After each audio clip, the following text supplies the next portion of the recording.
What is life? What is life? What is life? Lately, life has been different. Has it though?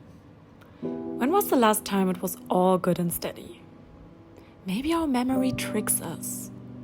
Maybe we're always in changing motions. When I think about our growth during a lifetime, I think about stop and motion. We evolve and we pause, and we evolve and we pause, and we evolve and we pause. But maybe this is not how it is, but rather a never pausing, ongoing process. Like a river that never really stops. Hear me out. Maybe life is more like a forest. We enter on one side, and then it is up to us to create our own path. And some people will choose the easy path, the one others have walked before us. There won't be a lot of obstacles, and you know exactly where to go. There are nice little signs. Go to uni, have your degree, this way. Get married, have a family, that way. Others will choose their own path. They will be the first ones to walk there, and they will be the first ones to create a way where there was only wilderness before. They will set up signs for others to follow. In the forest, you will have many, many crossroads, because technically you can go anywhere you want. And I think a lot of people don't realize that the beauty of the forest is to go anywhere you want, even into the wilderness. I think about this a lot because it always astonishes me how many turns we take in life. Every decision matters. Even if you make a decision to not make a decision, you have made a decision. Everything matters, and at the same time it doesn't. In the end, all roads lead to the world behind the forest.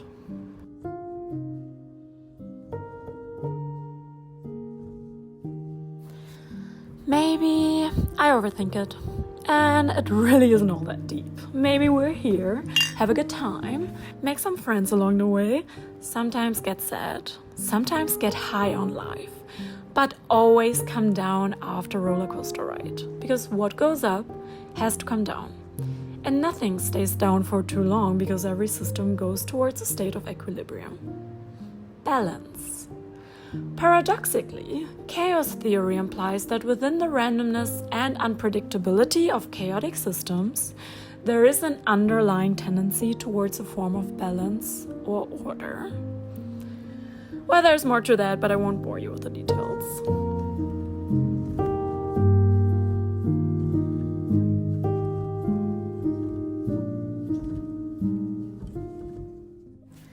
I think success in life is measured by how much you can become.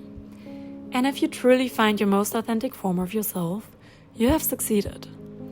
This is easier said than done because the least amount of people knows themselves really well. And it is funny to me how I used to think who I thought I was because I subscribed to certain societal beliefs. If you don't pay attention, you make these beliefs your own. You tell yourself a story, and you believe this story. And you say, this is how I must be. And it takes a long time to take the clothing of lies off and sew your own dress. We are all attracted to people who are very much themselves, with all the good and the bad. And we love seeing other people be who they are. And most of all, we love seeing other people feel comfortable being who they are. It's inspiring. At least that's how I feel. That's why I don't trust people who portray certain desirable qualities that are not true to their true self. And I know because I've been one of them. And I've noticed that it's a better way of living to show your bad sides and to own them than to pretend you're something glorious you're not. Work in progress.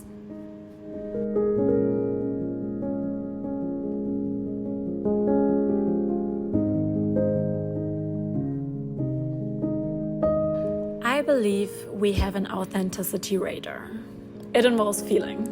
That's also why feelings are so crucial to becoming who we truly are, because they're the subtle compasses of our lives. If we go against our feelings, we go against ourselves. The power within a person comes from cooperating with their anxiety, sadness, and whatever other things are hidden in our shadows. the power of a person comes from owning their story.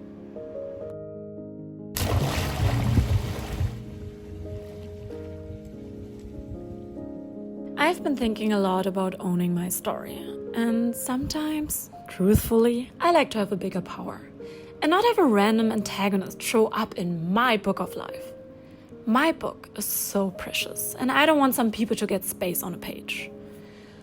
But what I've come to realize is that we are all the authors of our own story, and it's about how we handle the villains. It's not about having a strong antagonist, but about having a strong protagonist. We have full control over the main character, and that's where the focus lies. That's how we can own our story. By making the main character the heroine, not the victim. After going public with getting robbed, I hated how much pity I got. I know that people mean well, but it was so hard for me to accept that I've been a victim of something.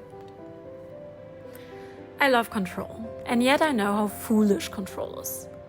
It's funny because we think we have control over life and go through life as we have no control over ourselves. But in truth, the only control we have is over ourselves. I always think about life as this puzzle I might be able to solve if I only think long enough about it, if I only read enough books, if I only watch enough videos. I have this deep-rooted, foolish belief that I will be able to figure it out. And I love tinkering. But I also need to remind myself that thinking about life can never replace living life. That instead of rationalizing every move, I might just accept what is and get in it, float in the river. Sometimes get out, take a walk in the forest, eat some berries, make sure they're not poison, and most importantly, and I think this is the truest wisdom I have ever come to know, is finding good company. One paradox I believe in, and that I come to accept that both truths are valid, is that one, in the end we're on our own and we're always alone. And number two, everything is about good company. And we need other people to live a truly fulfilling life. Both is true. I remember when my mom said that we are all alone in the end. And I looked at her and I was shocked that such a positive and optimistic person can say something so depressing. But if you think about it, it's true. And it's not even something bad. It's beautiful in my opinion. You will always have you. And yet, the biggest beauty of life is the companion you make along the way. In the forest, if you will. Walking with different people through different paths. Being alone. Together. My brain just tickles when I think about that both is true. Our universe is created from within us. I mean, look into quantum physics if you dare. And at the same time, we are also a drop in the universe and a small part of something big. Both is true. I've come to love paradox ideas. They are the truth we will never fully understand. And how boring would life be if there was no mystery to it?